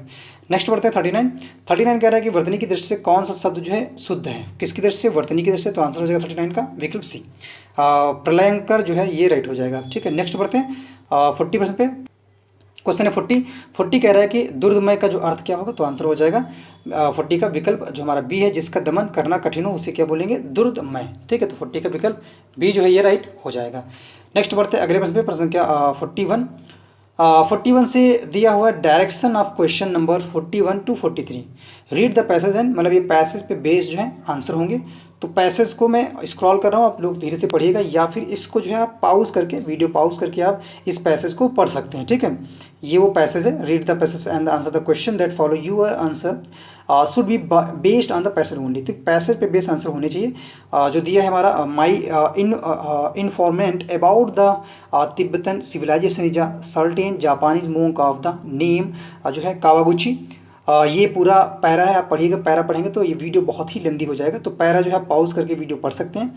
इसके आंसर मैं आप सभी को जो है क्लियर कर दूंगा। ठीक है, ये पैरा है, ठीक है, इसको आप वीडियो पॉज करें, और वीडियो पॉज करने के बाद जो है आप इस पैरा को आसानी से पढ़ सकते हैं। और जो बचा हुआ इधर है, इससे जुड़े हुए जो क्वेश्चंस हैं, इसके बाद ये थोड़ा सा पैरा इधर भी है, इसको पढ़िएगा, इसको जूम करिए, आप स्टॉप करिए वीडियो को और फिर इसको आसानी से पढ़िए। ठीक है, तो यहाँ पे लिखा है हु वाज कावागुची। ठीक, क्वेश्चन इससे जुड़ा हुआ जो हमारा पैसेज जो है इससे जुड़ा हुआ क्वेश्चन क्या है, हु वाज कावागुची, तो आंसर क्या हो जाएगा 41 का राइट हो जाएगा हमारा 41 प्रश्न का विकल्प जो हमारा सी है ये राइट हो जाएगा। ठीक है, आज जापानीज मोंक, ठीक, कहाँ पे दिया है ये आप देखेंगे तो यहाँ पे दिया है जापानीज मोंक। ठीक, कहाँ पे, यहाँ पे दिया है कावागुची। ठीक है, नेम कावागुची, ये सर्टेन जापानीज मोंक। ठीक है, ध्यान रखिएगा, इस तरह से इनमें आंसर निकालने हैं आप जब पैरा पढ़ेंगे वहाँ पे भवन में, एग्जाम भवन में। ठीक है, और दूसरा क्वेश्चन क्या है, इसी गद्यांश से जुड़ा हुआ, इसी पैसे से जुड़ा हुआ। दूसरा क्वेश्चन है 3 years इन तिब्बत। ठीक है, 3 years इन तिब्बत इज़ क्या। ठीक है, 3 years इन तिब्बत इज़ क्या, तो आंसर हो जाएगा 42 का ऑप्शन ए। ठीक है, एंड ट्रैवल बुक। ठीक है, 3 years इन तिब्बत ये क्या है, ये ट्रैवल बुक है। फिर है 43 प्रश्न कह रहा है द डिस्पाइज्ड कैसेट्स इन तिब्बत वर, तो कास्ट इन तिब्बत व, तो आंसर हो जाएगा 43 का ऑप्शन ए। ठीक है, स्मिथ्स एंड बचर्स। ठीक है, स्मिथ एंड बचर जो इसका करेक्ट आंसर हो जाएगा। ठीक है, नेक्स्ट बढ़ते हैं 44 पे। 44% कह रहा है कि सिनोनिम्स ऑफ इंडिक्ट। ठीक है, इंडिक्ट जो है इसका सिनोनिम्स क्या होगा, तो 44 का राइट हो जाएगा हमारा ऑप्शन सी, चार्ज। ठीक है, चार्ज जो है इंडिक्ट का सिनोनिम होगा। सिनोनिम का अर्थ होता है समानार्थी सब। ठीक, क्या समानार्थी। ठीक है, ये इसका राइट आंसर हो जाएगा विकल्प सी। नेक्स्ट बढ़ते हैं 45% कह रहा है कि which one of the following alternatives gives the correct antonyms for the word raw. Raw का एंटोनिम बताना है, या जिसे विलोम बोलते हैं वो बताना है। तो रॉ मतलब क्या होता है, ध्यान रखिएगा, रॉ RAW। 45 का राइट हो जाएगा सी, राइट। ठीक है, रॉ मतलब होता है कच्चा, राई मतलब होता है पका होना। नेक्स्ट बढ़ते हैं 46 पे। 46% कह रहा है कि यदि CPI जो हमारा CPI है ये DMK है तो BJP क्या होगा। ठीक, सी किस पे है ये ध्यान रखिए, थोड़ा इसमें से क्वेश्चन समझ। CPI तो सी कितने पे आता है, 3 पे आता है। फिर हमारा जो P है ये कितने पे आता है, ये हमारा 16 पे आता है। I कितने पे आता है, ये 9 पे आता है। ठीक है, 16 पे आता है, ये 3 पे आता है। इसके बाद ये चेंज हो जा रहा है DMK। ठीक है, कितना DMK में D कित पे आता है, D आता है भाई 4 पे। कितना आता है, 4 पे। फिर आते हैं M कितने पे आता है, तो M ध्यान रखिएगा ये आता है 13 पे। ठीक, कितने पे आता है, 13 पे आता है। और जो हमारा K है ये कितने पे आता है, तो ये आता है हमारा 11 पे। कितने पे आता है कि ये आता है 11 पे। तो ध्यान रखिएगा, हमने पहले जो है +1 किया, ठीक है। यहाँ पे देखो 3 से गया 4 तो हो गया +1। फिर आता है 16 से 13, 16 सा फिर 13 तो माइनस कितना हुआ भाई, 16 से 13 हुआ 3 माइनस, ठीक है 3 माइनस हो गया। ये ध्यान रखिएगा 3 जो है माइनस होता है इस वाले में, ठीक कितना माइनस होता है, 3 माइनस होता है, ठीक -3। इस वाले में +1, इस वाले में -3। फिर आता है 9 से 11 हो गया, तो 9 से 11 मतलब कितना बढ़ा, तो ध्यान रखिएगा 9 से 11 जो होता है ये तो +2 बढ़ जाता है, ठीक कितना +2। तो ये हमें रूल फॉलो करना है, ठीक है। इसमें बीजेपी में बी जो है +1 करेंगे, बी के बाद क्या आएगा, सी आएगा, तो +1 के लिए सी आया। फिर जे है, जे से हमें क्या करना, -3 जो है सब्ट्रैक्ट करना है, घटाना है। मतलब -3 का जहाँ पे जे है उससे 3 जो है पीछे आना है। जे से कहाँ 3 पीछे आएंगे तो क्या मिल जाएगा हमें, जब हम जे से सीधे पीछे 3 आएंगे तो हमें मिल जाएगा जी। कितना मिल जाएगा, जी मिल जाएगा, ठीक है। ये मिल जाएगा हमें जी। इसके बाद दिया हुआ यहाँ पे +2 था, मतलब 2 बढ़ना था ना, आई से क्या हुआ था, मतलब 2 बढ़ा था, तो अब आगे बढ़ेंगे 2। तो पी दिया है यहाँ पे बीजेपी में, ठीक है BJP। तो अब ये बचा पी से हमें 2 आगे बढ़ना है, तो पी के बाद 2 आगे बढ़ना तो क्या आएगा, पी के बाद आगे 2 बढ़ेंगे तो हमें मिल जाएगा आर, ठीक है। क्या मिल जाएगा हमें, ये मिल जाएगा आर मिल जाएगा हमारा, ठीक है। +2 करेंगे तो CGR जहाँ है वो उसका करेक्ट आंसर हो जाएगा। तो विकल्प जो हमारा सी दिख रहा है ना, CGR यही रेट हो जाएगा, ठीक है। ये आंसर हो जाएगा CGR। नेक्स्ट बढ़ते हैं अगले प्रश्न पे। प्रश्न संख्या 47 प्रश्न कह रहा है 47 प्रश्न कह रहा है कि राम उत्तर पश्चिम जो है 4 किलोमीटर पैदल चलता है, उत्तर और पश्चिम। तो ध्यान रखिए ये डायरेक्शन बना लेते हैं, ये हो गया साउथ और ये हो गया नॉर्थ, ठीक है। उत्तर पश्चिम, उत्तर और पश्चिम। तो अगर हम मान लें राम यहाँ पे कहीं है, ठीक है, मान लेते हैं राम यहाँ कहीं है और ये कहाँ चल रहा है, उत्तर और पश्चिम की तरफ चल रहा है। कितने किलोमीटर, तो ये चल रहा है 4 किलोमीटर, ठीक। उत्तर चल रहा है और इसके बाद पश्चिम। तो अगर हम माने उत्तर है, उत्तर भी चल रहा है, ये उत्तर चल रहा है और पश्चिम भी चल रहा है, ठीक है। तो ये हो गया हमारा ए पॉइंट और ये हो गया ओ पॉइंट। ये चलता है 4 किलोमीटर, ठीक है, कितना 4 किलोमीटर। और फिर ये कहता है और फिर जो है 3 किलोमीटर दक्षिण पश्चिम जाता है। तो दक्षिण आएंगे तो नीचे आएंगे क्योंकि साउथ नीचे है, ठीक है। क्या है, साउथ नीचे, तो दक्षिण आएंगे तो नीचे आएंगे, ठीक। तो कितने किलोमीटर, 3 किलोमीटर, ठीक है। लिख लेते हैं 3 km, ठीक है। दक्षिण और पश्चिम मतलब दक्षिण और पश्चिम ही तो हुआ, नीचे आएगा दक्षिण और पश्चिम की तरफ जाएगा तो पश्चिम। अभी ये कह रहा है कि प्रस्थान बिंदु से वह कितनी डिस्टेंस पे है, प्रस्थान बिंदु से वह कितनी डिस्टेंस पे है ये पता करना है। तो ये डिस्टेंस बताना है कितनी है, ठीक है। तो हमारा जो AO है वो कितना है, 4 किलोमीटर दूरी तय करता है, ठीक है। और OC कितनी है, O और C कितनी है हमारी, 3 किलोमीटर है। तो ध्यान रखिएगा AO जो है जब वो चलता है वो कितनी डिस्टेंस की, 4 किलोमीटर। फिर OC कितनी है, तो ये है 3 किलोमीटर, ठीक है। अब किसके माध्यम से इसको हम निकाल लेंगे, तो ध्यान रखिए यहाँ पे कौन सा एंगल बनता है, 90 डिग्री। तो यहाँ पे कौन सा ये त्रिभुज है, तो ध्यान रखिएगा ये त्रिभुज है समलंब त्रिभुज, या हम बोल सकते हैं राइट एंगल ट्रायंगल, ठीक है। अब राइट एंगल ट्रायंगल में आपको पता होगा पाइथागोरस प्रमेय के माध्यम से हम ये वाली डिस्टेंस को फाइंड कर सकते हैं, ठीक है। यहाँ पे जो भी नाम देना चाहें दे सकते हैं, ठीक है। सी दे रहे हैं हम इस नाम का, तो ये CA डिस्टेंस में पता करना है। तो इस बहुत ही सिंपल है, बहुत ही सिंपल ये है। इसको देखो कुछ नहीं करना है, यहाँ पे बस फार्मूला लगा देना है, ये और ये कर्ण हो गया, ठीक है। ये बेस हो गया और ये जो है हमारा लंब है। कर्ण कौन होता है हमारा, जिसे बोलते हैं हाइपोटेनियस।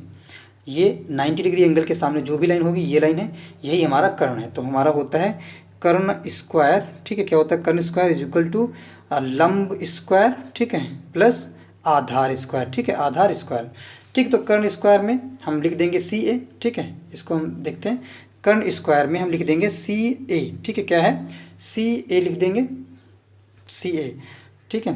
कर्ण स्क्वायर में हम लिख देंगे CA हो जाएगा कर्ण स्क्वायर। और फिर हमारा जो था इस तरह से बना था, ध्यान रखिएगा इस तरह से बना था। फिर है AO और फिर है CO, ठीक है। तो कुछ नहीं है, आधार 3 था, 3 स्क्वायर प्लस 4 स्क्वायर, ठीक है। और इधर था CA जिसे हम बोलते हैं कर्ण, जो CA हमें पता करना था, ठीक है। तो 3 त्रिक का 9, 4 चौको 16, 9 और कितने हो गए हमारे 3 दूनी 9 और 4 चौको 16। या इस तरह से हम लगा सकते हैं, ये हमारे ऊपर स्क्वायर दिए, यहाँ पर स्क्वायर है, ये स्क्वायर को हमें हटाना है क्योंकि हमें सिर्फ सी ए चाहिए। यहाँ पे सी ए कितने स्क्वायर में है, तो हमें नॉर्मल सी ए पता करनी है, ये डिस्टेंस ही तो पता करनी थी।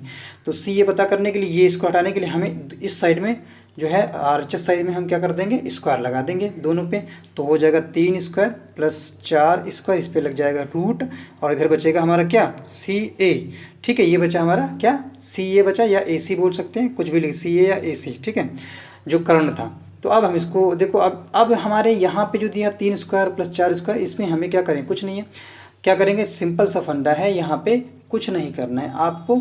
क्या करना है, 4 चौको 16 है प्लस 3 दूनी 9। ठीक है, 9 6 15, 25, 25 हो जाएगा, और ये रूट में था। ठीक है, तो 25 जो है अंडर रूट में है, तो ये सी ए कितना हो जाएगा, अंडर रूट 25। तो अंडर रूट 25 किसका होता है, ऐसा कौन सा पहाड़ा या टेबल है जिसके टेबल में उसको मल्टीप्लाई करने पे, उसको उसी से मल्टीप्लाई करने पर 25 आया, तो आंसर हो जाएगा हमारा 5। ठीक है, 5 5 जाए 25, 55 25, तो ये आंसर हो जाएगा। तो हमारी कितनी डिस्टेंस दूर है, वो 5 किलोमीटर, ये इसका करेक्ट आंसर हो जाएगा। ठीक है, बहुत ही सिंपल था, कुछ नहीं करना था, बस फार्मूले पे बेसिक क्वेश्चन था, पाइथागोरस प्रमेय के द्वारा निकाल सकते हैं। नेक्स्ट बढ़ते 48 प्रश्न पे। 48 क्वेश्चन कह रहा है कि 6 व्यक्ति A B C D E और एफ एक वृत्त में खड़े हैं, तो और इसके बाद कह रहा है बी एफ, जो बी है वो एफ तथा सी के बीच खड़ा है। ठीक है, बी जो है एफ तथा सी के बीच खड़ा है। तो हम एक सर्किल बना लेते हैं, पहले इसको समझाते हैं। ये हैं हमारे बी भाई, ठीक, ये हमारे बी हैं, यहाँ पे मैं लिख लेता हूँ। और ये खड़े कहाँ हैं, सी और बी के बीच, सी और एफ के बीच में खड़े हैं। ठीक है, सी और एफ के बीच में खड़े हैं, तो ये पॉइंट सी का हो गया, ये हो गया हमारा ए पॉइंट एफ और ये सी, और इसके बीच में कौन खड़े हैं, बी महोदय खड़े हैं। ठीक है, कौन खड़े हैं, बी महोदय खड़े हैं। जैसा क्वेश्चन करे उसके अकॉर्डिंग चलेंगे। फिर ये कह रहा है कि अगला कह रहा है कि ए जो है वो ई तथा डी के बीच है, ए जो है ई तथा डी के बीच है। तो हम यहाँ पे ले लेते हैं ए पॉइंट। ठीक है, यहाँ पे ले लेते हैं हम ए पॉइंट। ठीक है, ये जो ए हैं ये किसके बीच में खड़े हैं, ये खड़े हैं ई तथा डी के बीच में। ठीक है, तो हम यहाँ पे ले लेते हैं ई तथा डी के बीच में, ई तथा डी के बीच में ये ए महोदय खड़े हैं। ठीक है, अब ये कह रहा है जो एफ डी को बाईं ओर खड़ा है, जो एफ है वो जो है किसके बाईं ओर खड़ा है, एफ जो है वो डी के बाईं ओर खड़ा है, ये कह रहा था। तो एफ अब देखेंगे डी के कहाँ है, यहाँ देखिए डी के बाईं ओर खड़ा है, एफ किसके ओर, डी के बाईं ओर खड़ा है। और जो ए हमारा है वो एफ के बीच जो है, अब ये कह रहा है ए तथा एफ के बीच कौन खड़ा है, ए तथा एफ के बीच जो है कौन खड़ा है। तो सिंपल सा है, ये आप देख रहे होंगे ए और एफ के बीच में ये कौन सा खड़ा है, ये डी खड़े हैं ए और एफ के बीच में। यही पूरा ए और एफ के बीच में कौन खड़ा है, तो खड़े हैं डी। तो आंसर डी इसका राइट आंसर हो जाएगा। मतलब डी जो है पर्सन होगा, और कहाँ पे है डी, किस विकल्प में है, तो सी में है। ठीक है, विकल्प जो सी है ये इसका करेक्ट आंसर हो जाएगा। ठीक है, जो डी है ए तथा एफ के बीच कौन खड़ा है, डी खड़ा है। ठीक है, नेक्स्ट बढ़ते हैं अगले प्रश्न पे। नेक्स्ट क्वेश्चन देखते हैं 49% कह रहा है गोपाल ने गोविंद की ओर इशारा किया। ठीक, गोपाल ने गोविंद की ओर इशारा करते हुए कहा, इसके पिता मेरे पिता का एकलौता पुत्र है।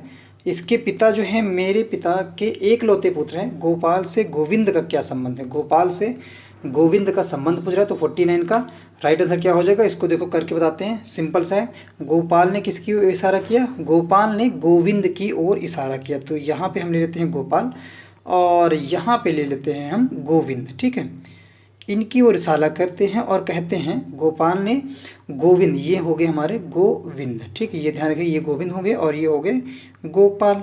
ठीक है, ये इशारा करते हैं गोविंद की ओर, और ये कहते हैं कि इसका जो पिता है, इसका पिता मेरे पिता का एक लौता पुत्र है। ठीक है, एक लौता पुत्र है। इसका जो पिता है, इसका जो पिता है वो मेरे पिता का, इसका जो पिता वो मेरे पिता का। ठीक है, ये तो कह रहा है इसका जो पिता है वो मेरे पिता का क्या है, एक लौता पुत्र है। तो ये फादर पिता आएंगे, FATHER। ठीक है, F फॉर फादर, ध्यान रखिएगा। फिर ये कहता है गोपाल से गोविंद का संबंध क्या है। ठीक, गोपाल से गोविंद का संबंध क्या है, तो ध्यान रखिएगा, बहुत ही छोटा था, ये फादर ही है, पिता ही है। ठीक है, पिता का संबंध है, विकल्प डी जो है इसका राइट हो जाएगा। और थोड़ा क्लियर कर देते हैं, देखो यहाँ पे थोड़ा और क्लियर कर देते हैं। यहाँ पे देखो इशारा करता है गोविंद की तरफ गोपाल, और ये कहता है इनके जो पिता हैं मेरे पिता के, इनके जो पिता हैं यहाँ पे लिख पिता बना लेते हैं, इनके जो पिता हैं वो जो हैं मेरे पिता के। ठीक है, अब गोपाल के पिता हम यहाँ बना लेते हैं, ठीक, गोपाल के पिता। इनके जो पिता हैं गोविंद के, वो जो है क्या कह रहा है, वो मेरे पिता का एक लौता पुत्र है। मेरे पिता का, गोपाल के पिता का एक लौता पुत्र, एक लौता पुत्र, ठीक है, एक लौता पुत्र है। तो कह रहा है गोविंद और गोपाल, गोविंद और गोपाल से क्या संबंध है? तो सिंपल सा है भाई, यहाँ पिता और फिर देखो ये गोविंद इनके पिता हैं, और फिर ये कह रहा था कि जो इशारा कर रहा था वो कह रहा था इनके जो पिता हैं मेरे पिता के एकलौते पुत्र। तो सिंपल है, इनके हो जाएंगे ये पिता है। ठीक, क्या हो जाएंगे? ये हो जाएंगे पिता। क्यों? और क्योंकि ये होते हैं इनके पुत्र। ठीक, ये हैं हमारे सन, इसलिए ये इनके क्या हो जाएंगे? ये हो जाएंगे पिता। ठीक है, ये क्लियर हो गया। फादर हो जाएंगे, FATH, फादर। नेक्स्ट बढ़ते हैं अगले प्रश्न पे। प्रश्न नेक्स्ट कह रहा है 50% कह रहा है कि अंग्रेजी वर्णमाला में आपके दाईं ओर से 11वें अक्षर के दाईं ओर 5वां अक्षर कौन सा है? ठीक है, अंग्रेजी वर्णमाला में आपके दाईं ओर से 11वें अक्षर के दाईं ओर, ठीक, 11वां अक्षर कौन है? पहली बात ये समझो, 11वां अक्षर हमारा P। ठीक, कौन है? P है। अब ये कह रहा है 11वें अक्षर के दाईं ओर 5वां अक्षर, दाईं ओर चलेंगे तो 5वां, 1 2 3, यहाँ से चलेंगे 1 2 3 4 और ये हो जाएगा 5वां। तो 5वां अक्षर कहाँ आएगा? P, फिर आता है Q, फिर आता है R, फिर आता है हमारा T। ठीक है, PQRST, ये हो गया 5वां। जो 5वां अक्षर है वो क्या होगा? तो 5वां अक्षर हमारा T के बाद देखो 5वें अक्षर के, कह रहा है कि 5वां अक्षर कौन सा होगा? तो 1 हो गया, 2 हो गया, 3 हो गया, 4 हो गया, और ये 5वां कौन? T के बाद क्या आएगा? T के बाद आता है हमारा U। तो हो जाएगा हमारा U। आंसर B जो है इसका करेक्ट आंसर हो जाएगा। ठीक है, नेक्स्ट बढ़ते हैं अगले प्रश्न पे। नेक्स्ट क्वेश्चन देखते हैं क्या है, B राइट हो जाएगा इस प्रश्न का। अगले क्वेश्चन पे जाते हैं। 50% देखते हैं क्या कह रहा है। 50% कह रहा है कि 51 कह रहा है निम्नलिखित में से किसे, निम्नलिखित में से किसे वर्ष 2022 के नेताजी पुरस्कार से सम्मानित किया गया है? ठीक है, 51 का तो राइट आंसर क्या हो जाएगा हमारा? विकल्प डी, उपरोक्त सभी। शेख हसीना को भी जो है पुरस्कृत किया गया, सम्मानित किया गया है नेताजी पुरस्कार से। राशिद अल मखतूम को, शेर बहादुर देओबा को, इन तीनों लोगों को जो है सम्मानित किया गया है। कब किया गया था?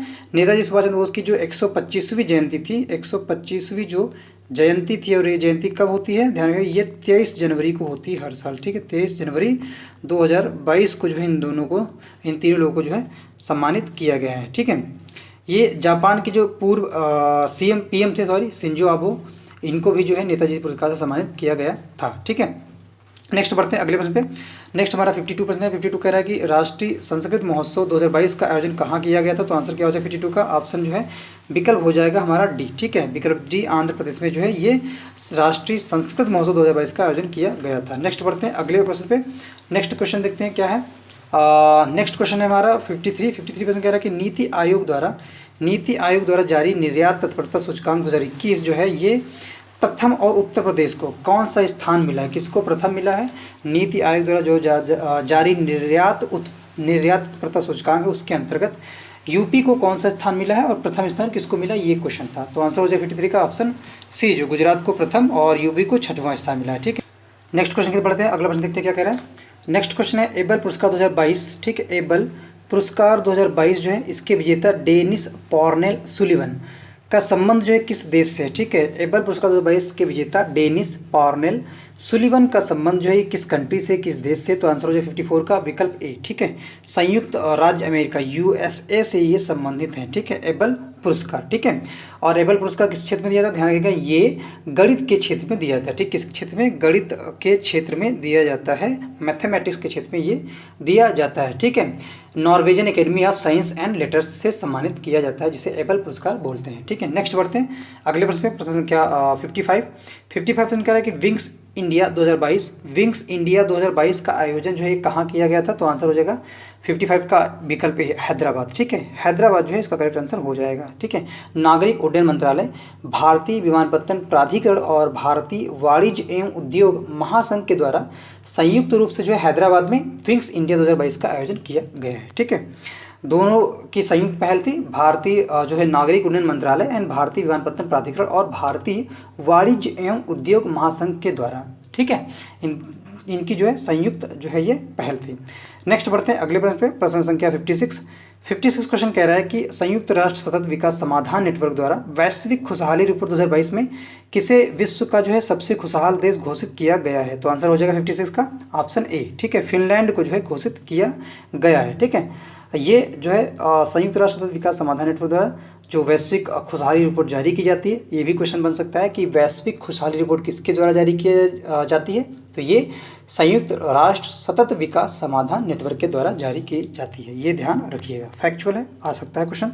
57% कह रहा है कि वर्ष 2022 में डिजिटल भुगतान सूचकांक को जो है जारी किया गया है। 2022 में जो डिजिटल भुगतान सूचकांक है किसने इसको जारी किया है? तो आंसर हो जाएगा 57 का ऑप्शन ए। ठीक है, भारतीय रिजर्व बैंक RBI ने जो है इसको जारी किया है। ठीक है, डिजिटल या कैशलेस भुगतान जिसे बोलते हैं, और इसको RBI ने जारी किया है। ठीक है, नेक्स्ट बढ़ते हैं अगले प्रश्न पे। प्रश्न 58 प्रश्न कह रहा है कि निम्नलिखित में से किस मंत्रालय द्वारा स्माइल योजना जो है ये इसकी शुरुआत की गई थी? क्वेश्चन बन सकता है, बहुत ही इंपॉर्टेंट प्रश्न है। कई अभी जो हाल ही में एग्जाम हुई यहाँ पे प्रश्न पूछा जा चुका है स्माइल योजना के बारे में।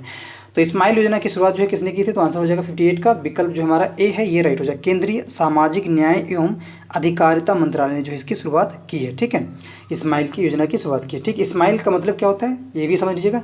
Support for marginalise individual for livelihood and enterprise. ठीक है, support for marginalised individual for livelihood and enterprise, इसका फुल फॉर्म पूछा जा सकता है, तो आप इसको ध्यान रखिए, कहीं पे इसकी फुल फॉर्म को लिख लीजिएगा। नेक्स्ट बढ़ते हैं नेक्स्ट क्वेश्चन पे। 59 कह रहा है कि मार्च 2022 में तीसरे राष्ट्रीय युवा संसद महोत्सव का आयोजन किया गया कहाँ पे? तो आंसर हो जाएगा 59 का विकल्प सी। ठीक है, नई दिल्ली में जो है किया गया है। कहाँ पे? नई दिल्ली में किया गया। नेक्स्ट बढ़ते हैं प्रश्न 60 क्वेश्चन कह रहा है कि केंद्र सरकार द्वारा हाल ही में किस वर्ष तक कृषि में डीजल को अक्षय ऊर्जा बदलने का लक्ष्य जो है निर्धारित किया गया है? ठीक है, डीजल को अक्षय ऊर्जा से बदलने का लक्ष्य जो है निर्धारित किया गया है केंद्र सरकार के द्वारा। तो आंसर हो जाएगा 60 का हमारा बी। ठीक है, 2024 तक ऐसा लक्ष्य रखा गया है। नेक्स्ट बढ़ते हैं, नेक्स्ट क्वेश्चन देखते हैं क्या है। नेक्स्ट क्वेश्चन है हमारा प्रश्न 61 क्वेश्चन कह रहा है कि निम्न व्यक्तियों में से किसको भौतिक तथा रसायन दोनों क्षेत्रों में नोबेल पुरस्कार से सम्मानित किया गया है? तो आंसर हो जाएगा 61 का विकल्प ए। मैरी क्यूरी को जो है सम्मानित किया कब? 1903 में जो है इन्हें भौतिक में मिला था। किसमें? भौतिक में मिला था। और रसायन में कब मिला था? तो ये मिला था 1911 में। ठीक है, इनको 2 बार पुरस्कार मिला है। ठीक है, और इसके साथ साथ जो है जॉन बर्दीन हमारे यहाँ पे हैं, विकल्प जो बी दिया हुआ है, जॉन बर्दीन को भी जो नोबेल पुरस्कार मिला गया था, ये 1956 में जो है मिला है। ठीक, कब? 1956 में और 1972 में। ठीक है, ये डेट याद रखिएगा, 1956 और 72 में फिजिक्स में मिला है। ठीक है, भौतिकी का नोबेल मिला है। और हमारा जो लिनस पॉलिंग है, इनको भी मिला है रसायन विज्ञान में, इनको 1954 में मिला था। ठीक है, 1954 में रसायन विज्ञान में। और ये केमिस्ट्री मिला है, रसायन विज्ञान मिला है 1954 में, किसको? लिनस पॉलिंग को। और इसके बाद 1962 में भी इन्हें मिल चुका है। और ये किसके मिला था? शांति का नोबेल मिला है। किसके लिए? शांति का नोबेल मिला है इन्हें। ठीक है, ध्यान रखिएगा, ये 2 नोबेल पा चुके हैं, लिनस पॉलिंग 1954 में रसायन में और 1962 में शांति के लिए। नेक्स्ट बढ़ते हैं अगले प्रश्न 62% कह रहा है निम्नलिखित पर विचार करना है, निम्नलिखित पर विचार करें। ठीक है, 62% देश दिया, देश स्मारक दिए हैं। तो राइट आंसर क्या हो जाएगा 62 का? करेक्ट क्या हो जाएगा? इटली है, ऑस्ट्रेलिया है, चीन है। और फिर उसके दिए उपयुक्त युग्म में से कौन सा जो है सुमेलित है, बस वो बताना है जो सुमेलित है। ठीक है, तो आंसर क्या हो जाएगा हमारा? सी जो राइट हो जाएगा इसका। 1 और 2 ही जो है इसमें सम्मिलित है। इटली जो है ये पीसा की झुकी हुई मीनार यहाँ पे है, ये सही है। और इसके बाद दूसरा ऑस्ट्रेलिया जो है ओपेरा हाउस है। इन दोनों ही जो विकल्प ये दोनों जो है यहाँ पे देश स्मारक सही है। ठीक है, देश से जुड़े हुए स्मारक सही है। ठीक, 1 और 2 विकल्प सी राइट हो जाएगा। नेक्स्ट बढ़ते हैं अगले प्रश्न पे। नेक्स्ट हमारा अगर यहाँ पे देखो एक और फैक्चुअल बन सकता है, इसको भी समझ लेते हैं। चीन में जो है ये इंपीरियल पैलेस नहीं है। ठीक, कहाँ पे है इंपीरियल पैलेस? ध्यान रखिए, ये जापान में है। कहाँ पे? जापान में टोक्यो में पड़ता है इंपीरियल पैलेस, ये ध्यान रखिएगा। नेक्स्ट बढ़ते हैं प्रश्न 63 प्रश्न कह रहा है कि निम्नलिखित संगठनों में से किस एक का मुख्यालय जिनेवा में नहीं है? उसका बताना है जिसका मुख्यालय जो है जिनेवा में नहीं है। तो आंसर क्या हो जाएगा हमारा प्रश्न 63 का? ऑप्शन हो जाएगा हमारा विकल्प डी। ठीक है, विश्व पर्यटन संगठन का मुख्यालय जिनेवा में नहीं है। कहाँ पे है इसका मुख्यालय? ध्यान रखिएगा, ये मुख्यालय मैड्रिड में है। कहाँ पे? मैड्रिड में है, ये ध्यान रखिएगा। मैड्रिड कहाँ पड़ता है? ये पड़ता है स्पेन में, ये भी ध्यान रखना है। इसकी स्थापना कब हुई थी? विश्व पर्यटन दिवस जिसे बोलते हैं UNWTO। ठीक है, UNWTO स्थापना हुई थी 1975 में। ठीक है, ये ध्यान रखिएगा। नेक्स्ट पढ़ते हैं अगले प्रश्न पे। किसी व्यक्ति विशेष को सिनेमा जगत में उसके आजीवन योगदान हेतु प्रदान किए जाने वाले दादा साहेब फाल्के पुरस्कार से निम्नलिखित में से किस एक को अभी तक यह पुरस्कार प्राप्त नहीं हुआ है, जो विकल्प है। तो आंसर हो जाएगा 64 का करेक्ट हो जाएगा वो विकल्प डी, कमल हसन को अभी तक जो है नहीं मिला हुआ है। ठीक, सर्वप्रथम अगर हम बात करें दादा साहेब फाल्के पुरस्कार किसको दिया गया, ध्यान रखिएगा ये 1969 में दिया गया था सबसे पहले दादा साहेब फाल्के पुरस्कार किसको, देविका रानी चौधरी को। ठीक है, ये नाम ध्यान रखिएगा, देविका रानी चौधरी को ये पुरस्कार दिया गया था पहली बार। ठीक है, चौधरी। ठीक है, और इसके बाद जो है 2011 में सौमित्र चटर्जी को, फिर विनोद खन्ना को 2017 में दिया गया है। ठीक है, विनोद खन्ना को कभी इससे प्रश्न बन सकता है, विनोद खन्ना को भी मिल चुका है, और कब मिला है विनोद खन्ना को, तो ये मिला है 2017 में। ठीक है, 2017 में विनोद खन्ना को दिया जा चुका है। फिर इसके बाद कसी नाथुनी विश्वनाथ, इनको 2016 में इस पुरस्कार से सम्मानित किया गया है। ठीक है, जो यहाँ पे हैं। ठीक है, और सौमित्र चटर्जी को कब मिला है, तो ध्यान रखिएगा सौमित्र जो चटर्जी हैं इन्हें मिला है 2011 में। 2011 में जो है ये दादा साहेब फाल्के पुरस्कार मिला था। ठीक है, विनोद खन्ना को मैंने बता दिया ये मिला था 2017 में, और देविका रानी चौधरी को 1969 में पहली बार मिला था। ठीक है, नेक्स्ट बढ़ते हैं अगले प्रश्न पे। नेक्स्ट प्रश्न है हमारा 65 प्रश्न कह रहा है कि वैश्विक साइबर सुरक्षा आउटलुक। ठीक है, वैश्विक साइबर सुरक्षा आउटलुक जो है ये रिपोर्ट जो है ये प्रकाशित की जाती है किसके द्वारा, 65। ठीक, वैश्विक साइबर सुरक्षा आउटलुक रिपोर्ट ये किसके द्वारा प्रकाशित की जाती है, तो आंसर हो जाएगा हमारा ऑप्शन ए, विश्व आर्थिक फोरम के द्वारा ये जो है प्रकाशित की जाती है। ऑप्शन 1 जो हो जाएगा ये राइट हो जाएगा, world economic forum is the correct answer of 65 question.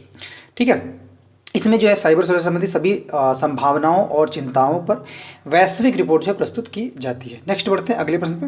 प्रश्न 66 क्वेश्चन कह रहा है उत्तर प्रदेश का सर्वाधिक नम भूमि जिसे बोलते हैं वेट लैंड जो क्षेत्र है ये जिला कौन सा है, उत्तर प्रदेश की यूपी की बात कर रहा है, सर्वाधिक नम भूमि, तो आंसर हो जाएगा 66 का ऑप्शन ए। ठीक है, सोनभद्र जो है इसका करेक्ट आंसर हो जाएगा। ठीक है, सोनभद्र जो है कितने परसेंट है, तो ध्यान रखिएगा 5.08% जो है ये क्षेत्र है नम भूमि का। ठीक है, और जबकि सबसे कम नम भूमि वाले जिले अगर बात करें तो ध्यान रखिएगा बागपत है। ठीक है, सबसे कम नम भूमि वाले जिला कौन है, तो वो है बागपत तथा हाथरस। ठीक, बागपत तथा एंड हाथरस। ठीक है, हाथरस ये सभी जो है सबसे कम जो है क्या है नमी वाले नम भूमि वाले क्षेत्र हैं। ठीक, जिनका परसेंटेज कितना है 0.18% है। ठीक है, ये ध्यान रखिएगा, हाथरस है बागपत का।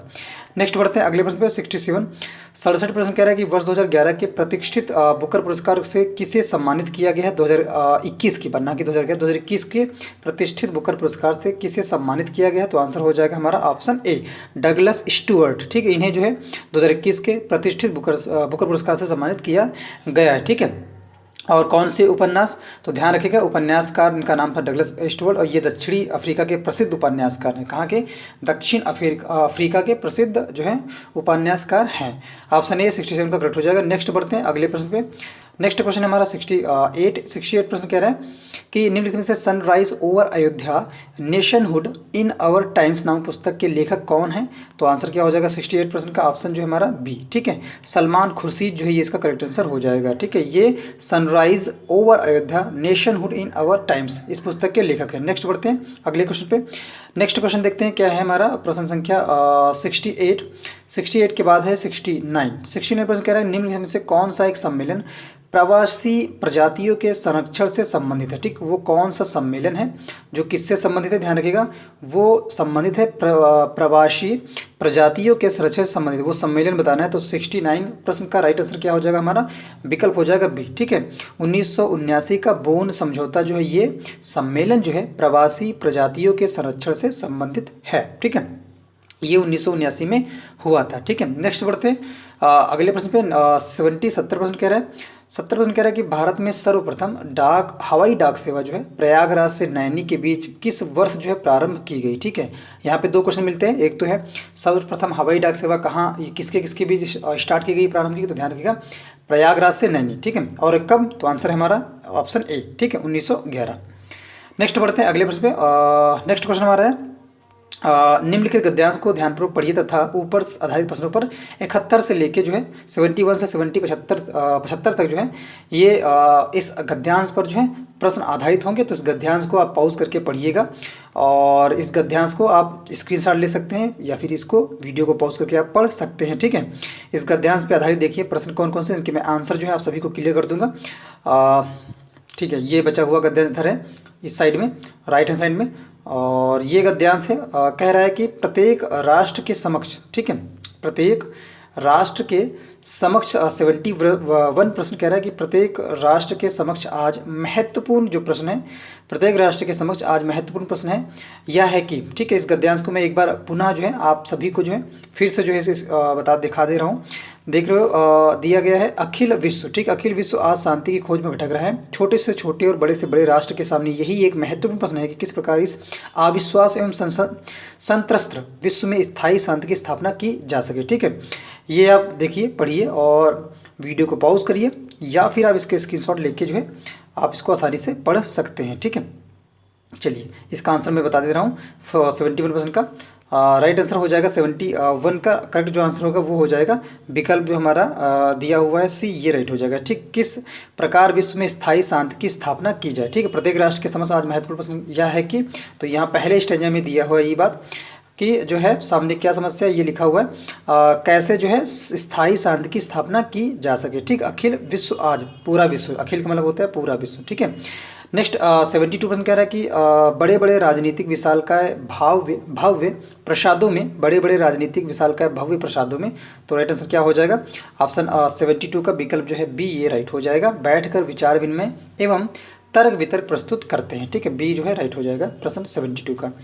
नेक्स्ट बढ़ते हैं 73% पे। 73% कह रहा है कि विश्व शांति का संतोषजनक जो समाधान है, इसका राइट आंसर क्या हो जाएगा, तो 73 का आंसर है हमारा ए। ठीक है, आज तक नहीं निकल सका। ठीक, ऑप्शन ए जो है इसका राइट हो जाएगा।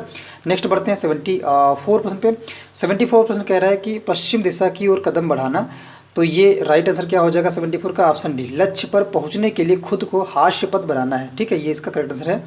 नेक्स्ट है 75 है रोग को थोड़ी देर के लिए दबा देना, रोग को थोड़ी देर के लिए दबा देना, राइट आंसर हो जाएगा हमारा सी, उसका वास्तविक उपचार नहीं कहा जा सकता है। ठीक है, थोड़ी देर के लिए अगर रोग को किसी दबा देते हैं तो उसका वास्तविक उपचार नहीं कहा जा सकता है। ठीक है, सी राइट हो जाएगा। नेक्स्ट बढ़ते हैं 76 प्रश्न कह रहे हैं निर्देश निम्नलिखित में से ये भी जो है गद्यांश पर आधारित प्रश्न है। निम्नलिखित गद्यांश को ध्यानपूर्वक पढ़िए तथा उस पर आधारित जो है प्रश्न 76 से 80 के उत्तर जो है चुनना है। ठीक है, ये वो गद्यांश है जिसमें कहा गया है समस्त कृषि भूमि संसाधनों का अनुमान निवल बोए गए क्षेत्र तथा सभी प्रकार की प्रति भूमि और कृषि योग्य पद व्यर्थ भूमियों के योग से लगाया जा सकता है। ये पूरा गद्यांश आपको पढ़ना है वीडियो पॉज करके। ठीक है, मैं स्क्रॉल करके आपको सभी को जो है ये गद्यांश दिखा दे रहा हूँ, इसको आप पॉज करिए। ठीक है, या फिर आप जो है इसके स्क्रीनशॉट ले सकते हैं। ठीक, इससे जुड़े हुए नीचे प्रश्न दिए हुए हैं 76 से लेके 80 तक। ठीक है, ये गद्यांश है। तो देखते हैं 76 प्रश्न क्या कह रहा है। 76 प्रश्न कह रहा है कि कृषि भूमि से, जो कृषि भूमि संसाधन से क्या आशय है। ठीक है, कृषि भूमि जो संसाधन है, कृषि भूमि संसाधन से क्या आशय है, तो आंसर क्या हो जाएगा हमारा 76 प्रश्न का विकल्प जो हमारा राइट हो जाएगा ये ए, बी जो है ये राइट हो जाएगा, ना कि ये। ठीक है, कृषि भूमि संसाधन से आशय है सम्मिलित रूप से शुद्ध बोया क्षेत्र, प्रति भूमि और कृषि योग्य व्यर्थ भूमि, ये कृषि भूमि संसाधन से आशय होते हैं। नेक्स्ट बढ़ते हैं प्रश्न संख्या 77 प्रश्न कह रहा है कि कृषि भूमि संसाधनों की जो है बढ़ोतरी संभव है यदि। ठीक है, 77, तो आंसर क्या हो जाएगा हमारा विकल्प जो है डी जो है ये राइट हो जाएगा। इनमें से कोई नहीं, ये भी नहीं है, ये भी नहीं है और ये भी नहीं है। ठीक है, कृषि भूमि संसाधनों की बढ़ोतरी संभव है यदि क्या है, इनमें से ऑप्शन नहीं है। ठीक है, नेक्स्ट बढ़ते हैं प्रश्न संख्या 78 कह रहा है कि गहन भू उपयोग से निम्न में से क्या सुनिश्चित किया या किए जा सकते हैं। ठीक, गहन भू उपयोग मतलब बहुत ज़्यादा खेती उस भूमि पर की जाए या कोई और फसल उगाई जाए या कृषि में ही बात की जाती है गहन भू उपयोग। ठीक है, तो आंसर क्या हो जाएगा 78 ऑप्शन सी। ठीक, भूमि का अधिकाधिक उपयोग एवं कृषि श्रमिकों की मांग में वृद्धि, कृषि के जो श्रमिक हैं उनके मांग में अगर वृद्धि हो जाती है तो भूमि का क्या होता है अधिक से अधिक उसका उपयोग किया जा सकता है। ठीक है, तो ये इसका राइट आंसर हो जाएगा। नेक्स्ट बढ़ते हैं 79 प्रश्न कह रहा है कि गद्यांश के अनुसार भारत जैसे देश में क्या? तो आंसर हो जाएगा 79 का ऑप्शन ए। ठीक है, श्रम अधिक है, मतलब श्रमिक जो है अधिक है, एवं भूमि की जो यहाँ पे कमी है। ठीक है, जोत जो है बहुत छोटे होते हैं, आपने देखा होगा जो खेत होते हैं बहुत छोटे होते हैं, जो है 3 से 4 बीघा एक पर्सन या कई पर्सन उसके साथ हो सकते हैं, या 4 बीघा किसी परिवार में ज़मीन है तो उस पर लगभग जो है करीब करीब 4 से 5 व्यक्ति उसके हकदार होते हैं। तो यहाँ पे श्रम अधिक है लेकिन जो भूमि है उसकी कमी होती है भारत जैसे गद्यांश के अनुसार, भारत जैसे देश में। ठीक है, नेक्स्ट बढ़ते हैं अगले प्रश्न पे। 80% देखते हैं क्या कह रहा है। 80 कह रहा है गद्यांश के अनुसार पिछले वर्षों की समस्त रिपोर्टिंग। ठीक है, गद्यांश के अनुसार पिछले वर्षों की समस्त रिपोर्टिंग में यह आकलन निकलता है कि आंसर हो जाएगा हमारा ऑप्शन ए। ठीक है, कृषि भूमि का प्रतिशत कम हुआ है। ठीक है, कृषि भूमि का जो प्रतिशत है ये कम हुआ है। ठीक, तो इसी के साथ आज का सेशन गाइस समाप्त होता है। सेशन अगर गाइस पसंद आया तो सेशन को लाइक करें, शेयर करें, अपने चाहतों को जरूर भेजें ताकि उनको भी जो इससे प्रॉफिट मिल सके यूपीटीसीएस पेट एग्जाम में। ठीक, और यदि आप हमारे चैनल पर नए हैं और हमारी वीडियोस को पहली बार देख रहे हैं तो चैनल को सब्सक्राइब जरूर करें, और लेटेस्ट अपडेट पाने के लिए सभी प्रकार के एग्जामों से या प्रतियोगी परीक्षाओं से संबंधित जो भी जानकारी है उसको पाने के लिए बेल आइकन को दबाना बिल्कुल भी ना भूलें। तो मिलते हैं नेक्स्ट सेशन में गाइस, नेक्स्ट वीडियो में एक बेहतर से प्रैक्टिस सेट अथवा मॉक टेस्ट पे। तब तक के लिए thank you so much guys.